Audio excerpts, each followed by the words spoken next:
There we go. Hey guys, it's Gavin here. Wow. I mean, what a conversation this week.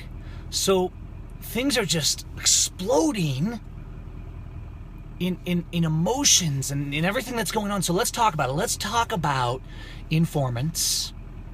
Let's talk about feds. Let's talk about forgiveness too. Let's not leave that out. We're never the lynch mob. Let's talk about forgiveness. Let's talk about forgiveness first, okay? I want to do that. If you read Matthew 18, Peter goes to Jesus and he says, "Lord, if my brother sin against me, how much should I forgive him? Till 7 times in a day?" And Jesus answers Peter, and he says, if your brother trespass against you and he repent, till 77 times a day you forgive him. The sky's the limit how many times you forgive your brother. Now let's think about this. He says if you repent, you forgive him. And you know what? In general, I think that's a good policy. A lot of times we have people doing bad things and hurting people, and people say, "Oh well, don't talk about it. Don't cause division," right? But they're not actually repenting. They're actually continuing to hurt people. But you know what? We have all this uproar this week about my interaction with Doug Knowles. And I did nothing wrong with Doug Knowles. We were having a conversation where I was admonishing people to be careful about how chummy we were getting with the feds, right? Not saying to be mean to them, but saying we need to remember who's who. Hey, guys. And so Doug had interjected on that conversation because he was angry at me challenging the government, at what I was saying to people. And so we had a little bit of an argument, and then when I went live, Doug attacked me. Well, you know what? It's not about that. I forgive Doug Knowles for trying to hit the camera out of my hand. Even though he's refused to apologize to me. And so scripturally, we go to each other and we repent and we forgive each other. But I forgive Doug Knowles anyways. Because it's not worth it. It's not about the fact that somebody tried to slap the camera out of my hand. Listen, our founding fathers would sometimes get in scraps. I would forgive Doug Knowles if he'd punched me in the nose. You notice I'm not saying Doug Knowles should go to jail because he assaulted me. No. That's not what this is about. And I want to be very clear about that. What we're talking about here is that there's massive division and discord being sowed.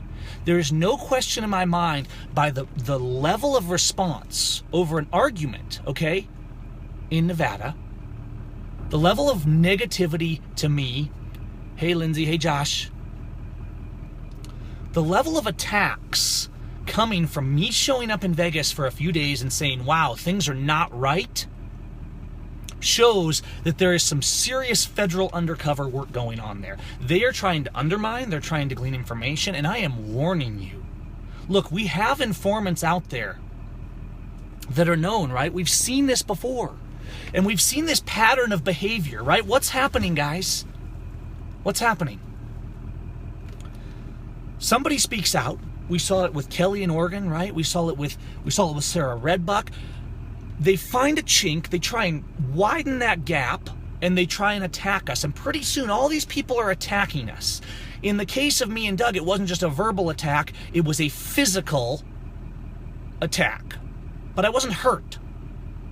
So the issue is not that I'm angry because Doug lost control a little bit. The issue is the larger message, right? And somebody just posted the verse a minute ago. If your brother sin against you, you rebuke him, and if he repent, you forgive him. Now, what's happening is we have this undertow coming in. Some of these people are known to work with informants, right? So we had MD Lauder, who's caused a huge amount of discord. and who's turned out to be an informant, right? Now, when I called out MD Lauder months ago for the terrible things she was saying to people, people said I was creating division. We have Chastity Bendale, who's doing the same thing, right? And who works with MD. We have people like Mark McConnell, who turned out to be involved in the death of Lavoie and being an informant on that front. So we have these people, and you can see them, and you can trace them around, and you can see them going to all these things and causing discord. What's amazing to me is that I did nothing wrong in Nevada. I only did what I do. I spoke out. I did what we should all be doing in challenging government with principle, and yet people are picking up this narrative. So here's what they're doing, right? Do I know exactly who's the federal informant and who's not? Well, some of them we know, like MD Lauder is well known. Mark McConnell is well known. Chastity is well known to be involved in all of that and to be sowing great amounts of discord, everybody against each other, right? And so we're trying to make sides. The only side to me, it's not about Gavin and Mark McConnell. It's about liberty and tyranny. And if we stand with tyrants, if we support tyrants, if we're pretending tyrants are the good guys, yes, I have a problem with that. And I'm going to call us out. I'm going to admonish us on that. So everybody comes out and they like to make all these lies. Well, the evidence is very clear. I'm not the one who attacked. But I still forgive Doug for doing it. But that doesn't mean I'm going to stop calling out the issue. So here's how it works, so you can see the pattern, right? Doesn't matter if I'm calling it out or Kelly or if somebody else.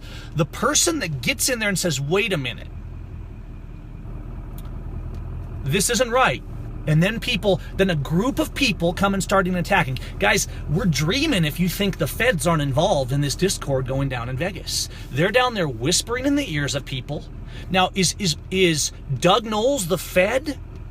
I don't know, but he's certainly being a provocateur in this situation, and he's known in other situations to have done the same, right? So who exactly is the Fed? Because if you follow me, you know that I'm not quick to be saying, oh, they're a Fed, they're a Fed, they're a Fed, they're an informant, right? But if you're constantly working together, I mean, we've got 3%ers down on the steps of the courthouse hanging out with the federal agents and saying, look at me, I'm cool with the federal agents. That's not what 3%ers do. 3%ers stand up and they challenge. They challenge the tyrants. Patriots stand up and they challenge the tyrants. And so all this discord that's being created, it needs to stop. But I want to be very clear. I didn't create this discord. I simply called out a problem. I simply addressed a problem and said, you know what, we need to get on mission. Now, you can go back to Ammon when he took over the refuge, day one. You can find my video from day one when Ammon and Lavoie and all them went down to the refuge. And I jumped on and I said, no, what these guys are doing is right, and we stand with them. Now, Ammon was catching all kinds of flack too, guys. They were saying he was trying to get attention. He was trying to make himself a big shot. He was hurting the Hammonds, all these kind of things, the same narratives. They're always feeding us the same narratives. And so what happens is, I don't know how many feds officially are on the payroll doing all this, but we know some of these people out there are. And we know that a lot of these people in these comment threads and discussions that are attacking whoever's involved in it today, trying to discredit this whole movement. They turn us all against each other and make us look foolish. We can see a pattern. We just have to have our eyes open. Now, what do? Here's what they do. Somebody like me, or Kelly, or Sarah, right? Somebody comes out and they say, wait a minute, this isn't right. And then somebody attacks them, verbally or otherwise, right? And they start attacking them. And so you start standing up. You say, you know what? XYZ person is against what we're standing for. And so you speak out against that. Now, pretty soon, notice what happens. You can see a pattern here. You'll see a dozen people, and they're always kind of the same general group of people, right? You've got your Chastities, and you've got your Barb Bergs. You've got your MD Lauders. You've got these people that are always coming in, and what do? They say that the person who is being attacked, the person who was wronged, is the one who's created the problem. So they start with this sort of victim shaming, right? And that's right, Lindsay. It's always the same names, and then new people tag on and get roped into it. They start with this victim shaming, and they make a lot of noise, and they've got a tactical approach. Guys, this is an undercover operation going on. They've got an approach. They start making noise. That's exactly what we've seen with me the past few days. I haven't been verbally attacking anyone. I haven't done anything unprincipled. I've simply spoke the truth because that's my job. That's my job.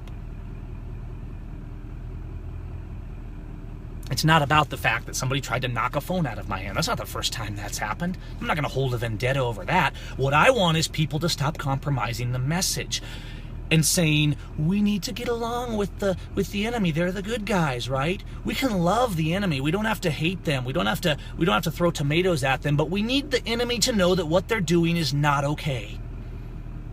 And so if I come out and I speak the truth, and then you have a dozen people that work behind the scenes and they start planting all these seeds. Oh, Gavin did this, Gavin did that, it's his fault. Isn't it amazing that in 2 days we've gone from somebody used physical force against Gavin, which isn't the end of the world, I'm still alive, right? But we've gone from that to, well, the physical force was kind of okay because Gavin's a jerk and he did what needed to be done, and this is Gavin's fault. Do you see the pattern here, guys?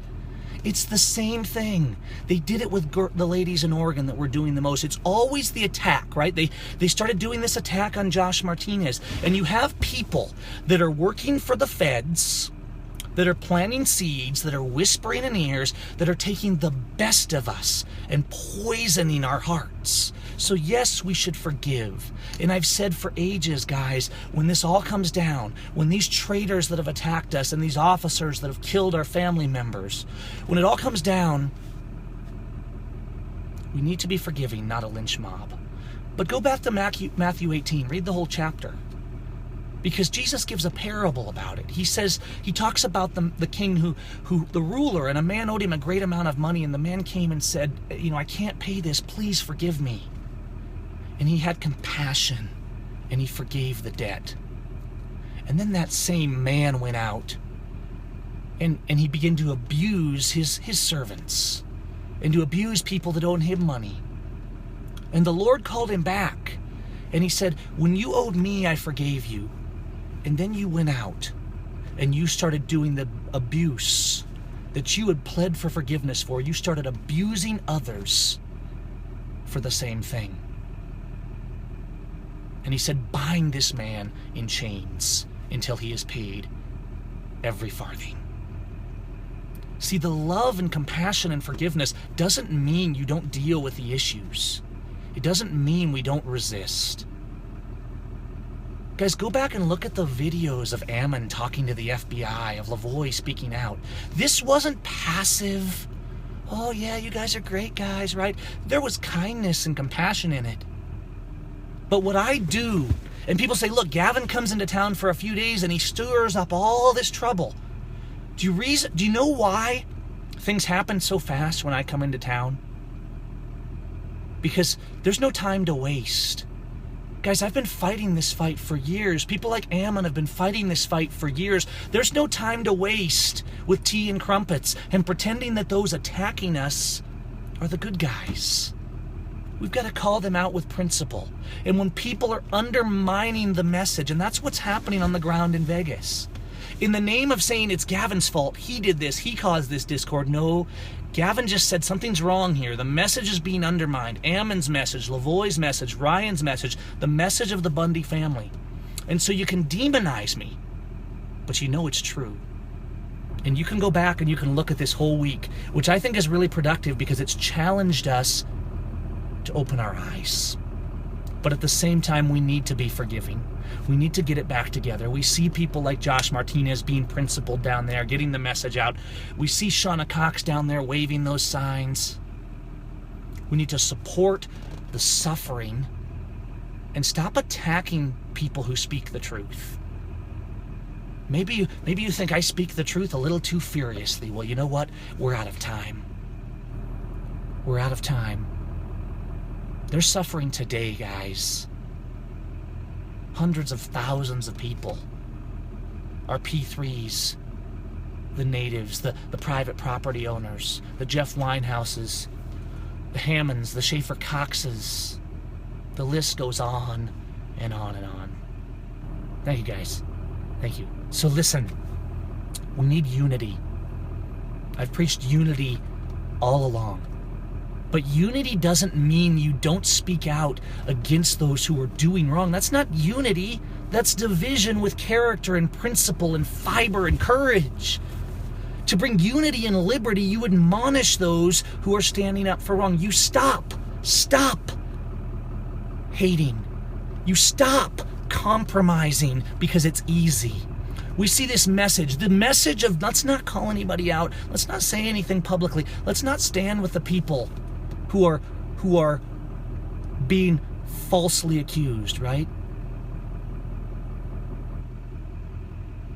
That's a cop-out message. It's not courage. It's not what Ammon did. It's not what Lavoie did. It's not what Ryan did. It's not what Cliven did. We speak out against evil. You see, by going up to that officer like I did, incredibly politely.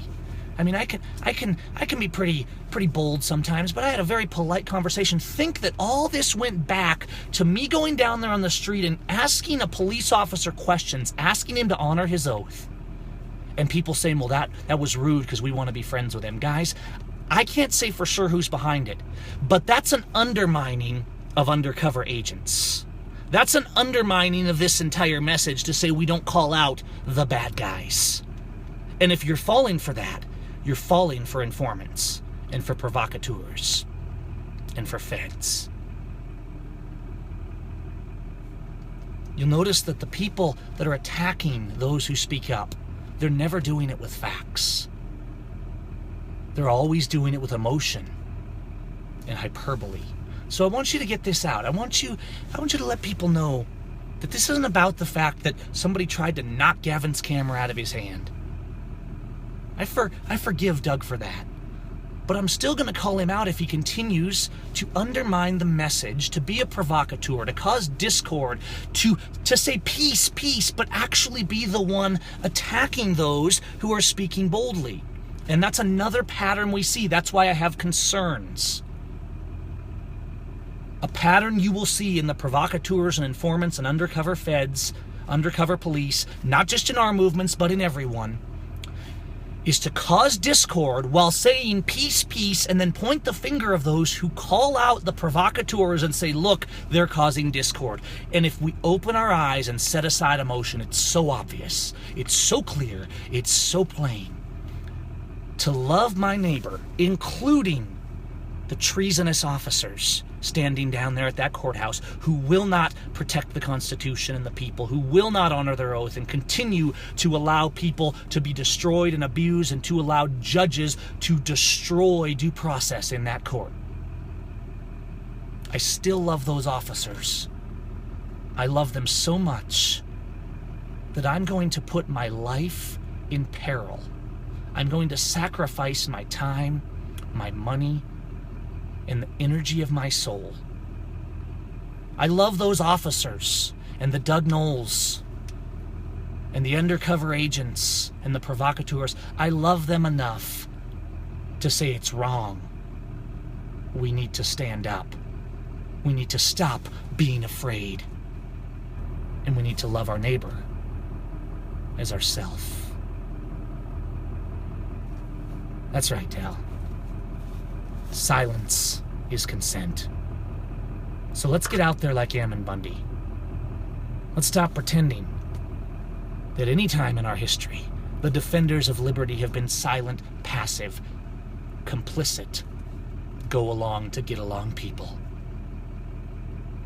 We need freedom.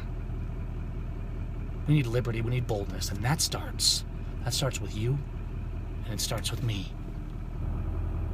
It's time to start speaking up and stop abandoning people because they raise the tough questions.